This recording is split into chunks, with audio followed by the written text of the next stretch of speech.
Hello, hello. I am Andy, and I am a homeschooling mom to 5, second-generation homeschooler, and you can find me on Instagram, hello, at appleandigould, and I sometimes blog at anestfulofsquishers.com, so you can find me those 2 places. Hi Faith, it's nice to have you live today. And today's scope, I'm going to be talking about our must-have, our top things that we have to have for our homeschool and what we love to have and use. And I'm going to do a blog post later today. I am on Katch. You can find me on Katch under appleandigould. So you can find me over there and find all of my past scopes. And today I'm going to do a blog post about the things that I'm scoping about today so that you can find the links that I'm using. Okay, so our number 1 favorite must-have tool for homeschooling in our house is a visual timer. This is the time timer. We got it on Amazon. We are actually going to be picking up a second one soon because there are a lot of times where I need 2. I've got a couple kids using this one and I need to send somebody off with another one. We use them for school, we use them for other activities. Consequences sometimes. I'll say you have 15 minutes by yourself. Yeah, so this is the time timer, and I think it's about $20. It might be a little bit more than that. They have a couple different sizes. This is the 8-inch.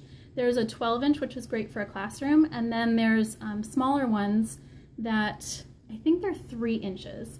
But I just saw they have a new one that's 7 inches, and it has a handle that you can carry it around with you. So if you've got a kid who's using it a lot, the handle might be a good option, and I think that one and the 8-inch are about the same price. This one has a little stand so that you can stand it up on the table. It also has the little keyhole hook that you can hang it up on the wall. It uses 1 AA battery, and it does have an audible beep when it's finished, but you can turn that off. So if you've got some kids who just need the visual aspect and they don't need the reminder of when things are done, you can turn that off, but it's such a small sound that it's okay to leave it on. So the time timer is our absolute number 1 must-have in our school. We use it all day long for all kinds of things. The second thing, I actually did a scope on this last week, is my planner. Hi Allison. So you can go back onto my Katch and you can see what I do in my planner. This is just a place that I keep track of everything that we have done for school, so that I can look back and see how much we've actually accomplished and where we're at if I forget a chapter that we're reading, where we left off in a book, or what lesson we're on in a certain subject. Our next favorite thing are pencil bags. We use pencil bags for all kinds of stuff. My kids all have one that have some basic school supplies, scissors, glue, tape, pencils, things like that they have in theirs that anytime they need something, they know exactly where to go, and if it's not in there, that's not my responsibility. You have the responsibility to put everything back in your bag. This one is actually mine that I use during school, and it just has some pretty basic stuff that we use just about every day. And I'll go through it periodically, and like we have a calendar in here right now. My daughter is doing a lot of calendar work and math. So once she gets past that and doesn't need the calendar, I'll pull it out. But we also use them for games. And I heard somebody said that they use them for puzzles too. We put our puzzles in Ziploc bags, but I did a Katch a while ago about our game storage, so you can find that, or I did a scope about it. You can find it on my Katch account. And we use these for a lot of our top school activities and a lot of our games instead of keeping all the boxes. The next one is audiobooks. If we didn't have audiobooks, I couldn't do school. There's a lot of times where we just need some downtime and need some quiet, so we're all coloring or doing something, a quiet activity, and I will put on an audiobook. And we use librivox a lot, and I try to have at least 2 school books that I have on librivox. So if I don't feel like reading at the moment, or if I'm trying to make lunch, I can turn on a school book and we can listen to that. We always have one audiobook going on. Yeah, librivox is great. And most of the books, there's two options. There will be one option that there's multiple readers, and then there's one option that one person has read the whole book. And we're reading the Blue Fairy book, and that one I don't mind that there's different readers because they're all different stories. But we're also reading Children of the New Forest, and the one where there's a different reader every few chapters, that was really difficult to hear a different voice every few chapters. So we listen to the one that has just one reader for the whole book. So depending on what the book is, if there's somebody reading the whole book, I usually opt for that one. Yeah, it is. It's really, it takes a lot. And I'm dyslexic too, so sometimes I'm having an off day. And when I'm reading to them all day on those off days, I get out our reading window and I'm using that to read. Or those are the days that I say, we're only doing stuff that we have audio because I can't handle reading right now because my mind is not able to stay focused and catch up with what words I need to be reading. So yeah, if you have children who have dyslexia, it gives you a big boost. When I was younger, my mom would find books on audio that I was doing for school, and I would be able to read them without having to struggle reading the words. So yeah, audiobooks are big. So you're able to read books at your own level because their comprehension is not lacking at all. It's the ability to look and read the words that, your reading is not cheating. I know some people feel that way, but when you have a disability, when you have something that's holding you back, suddenly you see the light and you understand that it's not cheating, it's just a different form of reading. And reading out loud, my kids, I count those as books that they've read because they sat and they listened to the whole book that I read or that an audiobook that they've listened to. So when you sit and you listen to the whole book, it counts.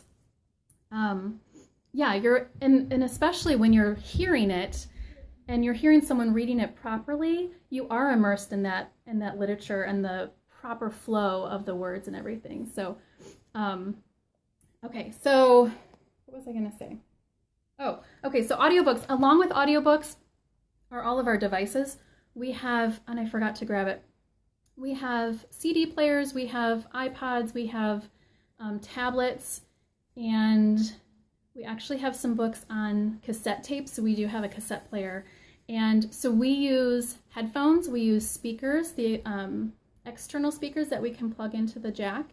And I have a splitter that's a 5 splitter for headphones. So all 5 of my kids can listen to an audiobook if I need it to be quiet or if I'm listening to something else. Yes, Overdrive. We use Overdrive from the library and we use Playaways. We get audiobooks from the library all the time. So we have 2 tablets that are signed into 2 different library cards so that we have audiobooks going on both of those accounts. So along with audiobooks are the devices that we use. The next thing that I really like that we use a lot are these get to the point bookmarks. They are magnetic, and so they fold over onto a piece of paper, and then you can point to exactly where you stopped reading if you're stopping in the middle of a page. But we use them for all kinds of purposes. We have them for our daily loops. We use them on our papers, and I'm going to talk about our loops next week and how I plan for our loops and how we're getting everything done within a week. And then we use them as bookmarks. My kids have some for different books, and I use them for books a lot because the other thing that's great, they don't fall off. It's very rare that these fall off of a book, and so we don't lose our spot in our bookmark or in our book. Okay, and the last thing that I cannot do school without is our printer. I print things all the time. I make copies all the time, so our printer is a big deal. We have a Canon something or other. So I'll put a link into the printer that we use. I'm going to do a blog post later this afternoon with all of these things and links to them. Oh yeah, I had one and I had it for about 6 years and it just stopped working and I couldn't function. I'm like, I need my printer back, so I got a new one. Okay, and the last thing I'm going to share with you are my top 3 curriculum websites that I go to when I'm buying. Most of our curriculum is books. Yep, I will hold up the bookmarks again. Let's see. They're called Get to the Point by Folio. The first time I found these was at Barnes & Noble years ago. I bought them for my nephew who's a reader. I bought them for him, and then I thought, why did I send those away? I need some. So I started getting them, and we have probably about 20 of them. But I know they're on Amazon, but I think I actually purchased these on rainbowresource.com. I should have double checked that, rainbowresource.com. So our top 3 curriculum sites, because most of what we buy is books, literature, we buy almost everything used. And I go to AbeBooks, ABEBOOKS.com. And I love Abe. They use thrift books. They use, Green World, I think, or something like that. There's a lot of different websites that all of those sellers are on Abe. And you can get just about anybody that you could go to their individual site. They usually have a lower price than the individual sites, or their shipping is a little bit lower. So when I'm making a bulk purchase, I typically just go to Abe and I fill up my cart, and it's one purchase on my credit card. Rainbow Resource, I just mentioned. They are, yes, Abe like Abraham Lincoln. Yep, Abe Books. Rainbow Resource is where I buy most of my new curriculum. We get our math on there. We get our science and history. I want to say I've even picked up our spelling, our All About Spelling. I think it might have been from them too. So we get pretty much everything, and they have so many school supplies. We get our construction paper from them, glue sticks from them. So I really love Rainbow Resource. They've got a great selection of things, and they are a family-run company. So it's if you need something, you can call them or you can use their helpline online, and they'll get things taken care of right away. And the last one is Amazon, because I don't know, what would we do if Amazon just up and left? I think we'd all have a heart attack. So those are my must-haves for school. Yeah, Amazon to the rescue for everything. So my name is Andy. I'm so glad that you guys came and stopped in to hear about what we use for school. You can find me on Instagram at appleandy, and I blog at A Nest Full of Squishers. And just real quick, if you use Periscope at all, I encourage you to go check your followers, and because when you are on Periscope, your followers, if it is a bot follower, you don't get a notification. So that's where you're going to get all of the spam and pornographic followers, and then it just cycles through and people just start finding you. So yeah, take a second, go check your followers and block all those people. So again, I'm going to make a blog post this afternoon with all the links that I talked about, and I will see you guys next week. Hi, Kim. I'm going to be talking about next week how we do our loop scheduling and how I get everything in during the week. So I will see everyone next week.